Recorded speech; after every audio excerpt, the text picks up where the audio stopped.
My fiancée mocked my pathetic salary and embarrassing apartment when she was drunk with friends. I pretended not to hear. The next day I took her to my real house, a waterfront property I own and rent out. Then I showed her my investment portfolio. She's been calling non-stop since I dropped her off at her parents' house. I should probably start by explaining why I lived in a modest apartment despite owning significantly more valuable property. My grandfather built a successful construction business from nothing. He came to America with $8 in his pocket and died owning half the commercial buildings in our town. He taught me two principles that shaped my life. Never show all your cards at once, and the right partner values you, not your assets. I took both lessons to heart. When my parents died in a car accident 6 years ago, I inherited everything: the family business, real estate holdings, and investment portfolios that my father had expanded from my grandfather's foundation. On paper, I'm worth 8 figures. In practice, I've kept that information private. I live comfortably but modestly. Drive a 3-year-old Audi instead of a Ferrari. Wear a nice but not ostentatious watch. The one-bedroom apartment I've lived in for the past 5 years is in a decent neighborhood, clean and well-maintained, but nothing special. My friends know I'm doing well, but not the extent of it. I've always preferred it that way. I met Catherine at a charity event 2 years ago. She was working for the nonprofit hosting the event. Smart, ambitious, with a quick wit that caught my attention immediately. Our first date was coffee, then dinner the following week. Things progressed naturally from there. When she eventually saw my apartment, she seemed slightly surprised but didn't comment directly. Later, she admitted she'd expected something more impressive, given my position as owner of a construction company. I explained that I preferred to keep things simple, that I believed in living below my means. She seemed to accept this, even admired it as refreshingly unpretentious. 8 months ago, I proposed. She said yes. We began planning a fall wedding. Everything was perfect until last Saturday night. Catherine was hosting a girls' night at her apartment. I was supposed to be out with my friends, but my plans fell through. I texted her that I might stop by later to say hello. She replied with a thumbs up. Around 10 p.m., I arrived at her building. I could hear laughter from her third-floor apartment as I climbed the stairs. Her door was slightly ajar. They'd probably been going in and out to smoke on the balcony. I was about to knock when I heard my name. "So what does Richard actually do all day?" one of the voices asked. Jessica, Catherine's college friend. "Like he owns the company, but does he actually work?" Catherine's laugh was loose, relaxed, the way she sounds 3 glasses of wine in. "Honestly, I have no idea. He goes to meetings, checks on job sites, but his father built the business, not him. And he lives in that tiny apartment. Why? Is he just super cheap?" Another voice, Melissa, Catherine's co-worker. "God, it's embarrassing," Catherine said. "When he first took me there, I thought it was some kind of joke, like he was going to say, 'Just kidding,' and take me to his real place." They all laughed. "I mean, he makes what, $80K a year?" Jessica again. "He won't say exactly. Probably doesn't want to admit how pathetic it is. The company barely stays afloat. His dad's old clients keep them in business. He could sell it, but he's too sentimental." I stood frozen outside the door. We discussed my business, of course. I'd been honest about running the company my father built, but I'd been deliberately vague about the financials. Not because the business was struggling, it had quadrupled in value under my management, but because I wasn't ready to reveal everything. The conversation continued. "So why are you marrying him?" Melissa asked. "You always said you wanted security." There was a pause. I found myself holding my breath. "He's nice," Catherine said finally. "Stable. And the construction company has potential if he'd just be more aggressive with it. Plus, his family built half the commercial district. There must be some inheritance or property somewhere he doesn't talk about." "So you're banking on hidden assets?" Jessica laughed. "Not banking on it, but it wouldn't surprise me. And anyway, I can help him make something of the business. He needs someone with actual ambition." "If you say so," Melissa said skeptically. "I couldn't handle that apartment. How do you even entertain there?" "Where will you live after you're married?" "We're looking at places," Catherine said.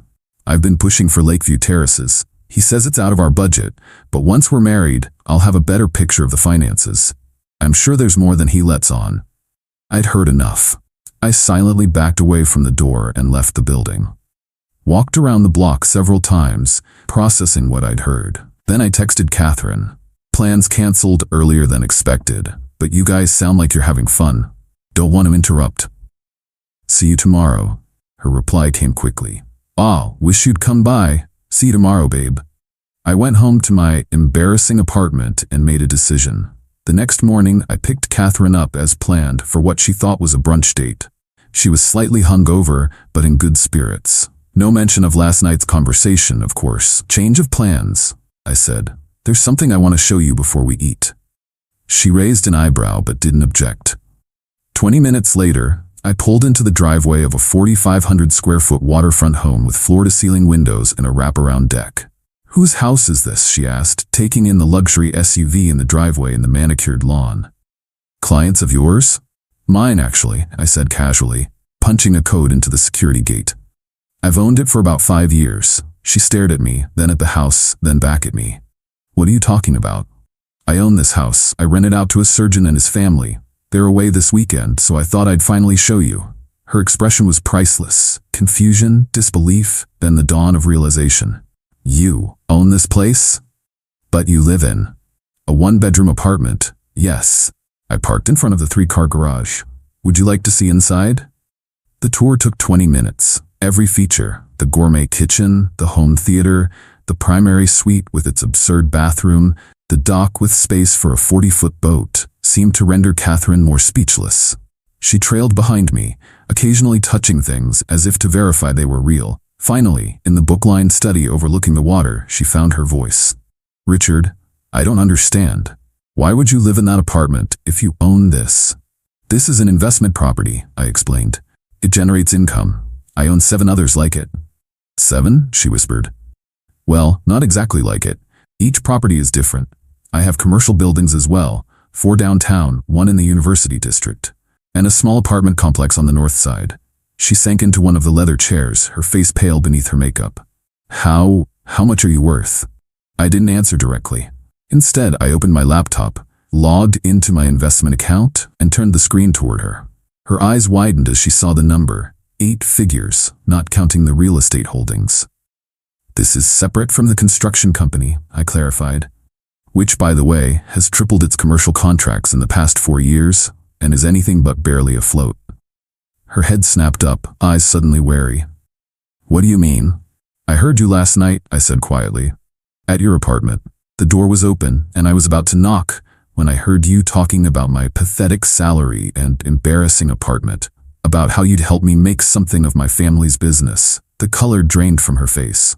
Richard, I was drunk. The girls were pressuring me. I held up a hand.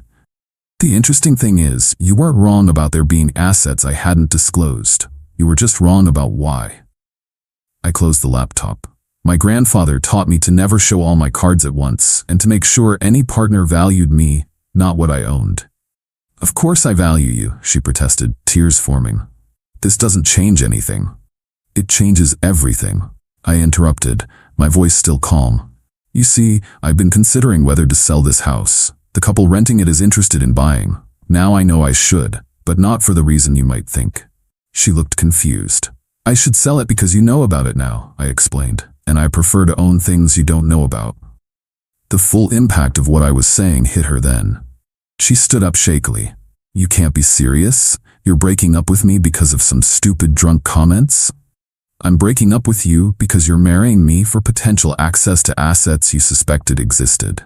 Assets you planned to get a better picture of once we were legally bound. That's not a partnership, Catherine. That's a business transaction.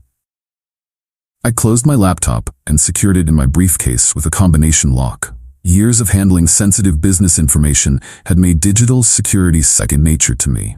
I never left financial information accessible, even briefly. That's not fair, she said, tears now falling freely. I love you. You love who you thought I could become with your guidance, not who I am. The drive back was painfully silent. Instead of taking her to her apartment, I drove to her parents' house. They weren't particularly close, but I knew they were home. This conversation needed to be final, and I didn't want to risk her showing up at my apartment later. As we pulled up, she turned to me. You're making a huge mistake. I misspoke. It was the wine talking. No, I said quietly. Wine doesn't create thoughts, it just lowers the inhibition to speak them.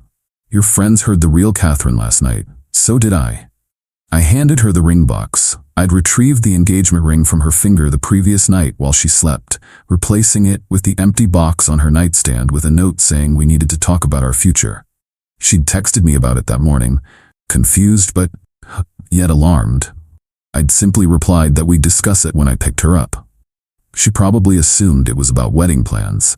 Richard, please. I'll have your things from my apartment packed and sent here. Anything I've left at your place, please donate. You can't just... Goodbye, Catherine. That was yesterday.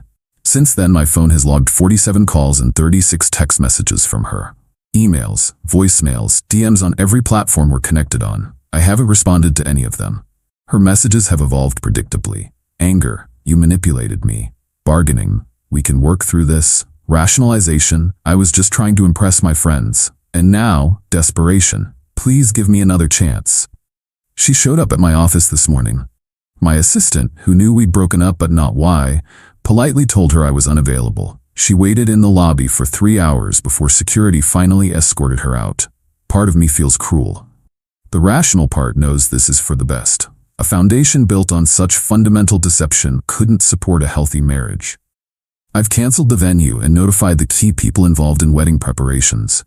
Most have been understanding. Some, primarily her friends, have texted angry messages. Apparently I've humiliated her. Perhaps I have, but I'd argue she humiliated herself.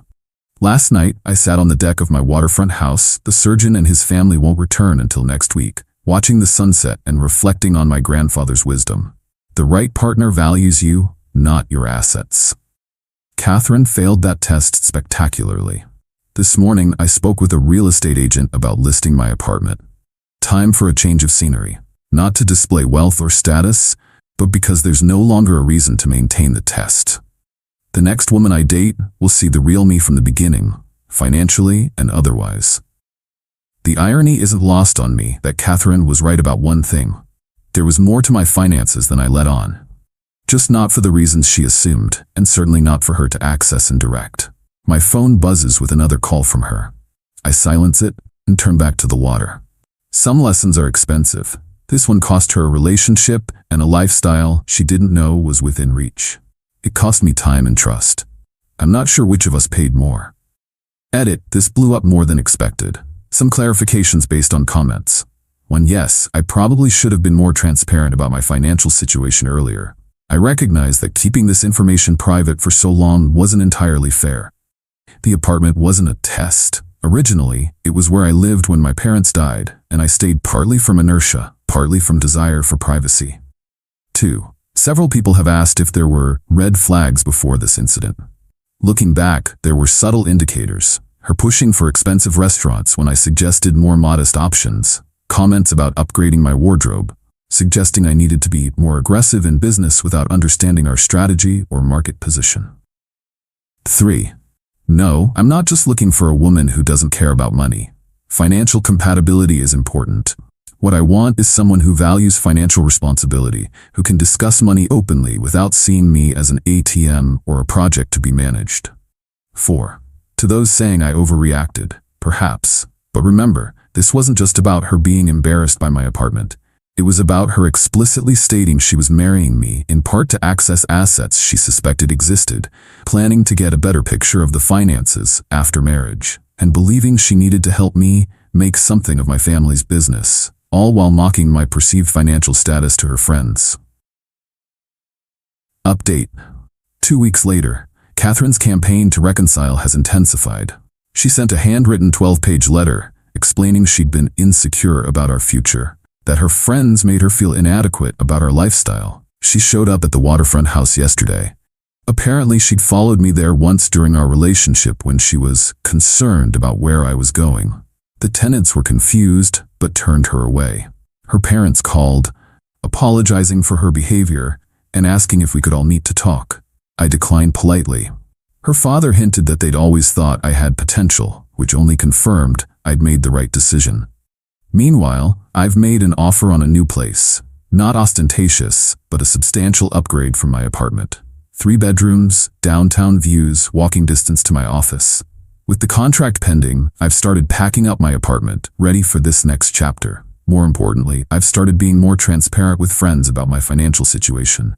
Not flaunting wealth, just not actively hiding it either. It feels surprisingly liberating. Catherine's most recent text, "You're punishing me for not being a mind reader. How was I supposed to know your real situation if you deliberately hid it?" I finally replied, "It wasn't a test until you failed it. I wasn't hiding wealth, I was waiting to share it with someone who loved me regardless." She hasn't responded to that. Perhaps she finally understands. Final update, 6 months later. Life has settled into a new pattern. I completed the purchase of my downtown condo and moved in 3 months ago after some custom renovations. I've sold 2 investment properties to expand the business and have been more authentic in all my relationships. Catherine eventually stopped contacting me after I had my lawyer send a formal request. Through mutual friends, I heard she's dating a doctor now, apparently making sure to verify his financial status up front this time. The waterfront house is still being rented by the same surgeon and his family. They decided not to buy after all. Sometimes I go there when it's vacant between tenants, sit on the deck, and think about how differently things might have gone. My grandfather would probably say I dodged a bullet. I think he's right, but it still leaves a mark. Not every valuable lesson comes without cost. But better to pay that price before signing a marriage certificate than after. For those who asked if I'm dating again, yes, recently started seeing someone. Second date, I gave her a tour of one of my commercial properties when we happened to walk by it. Her response, "This is very impressive, but does this mean all our dates will include real estate tours? Because I was hoping for mini golf next time." I think Grandpa would approve.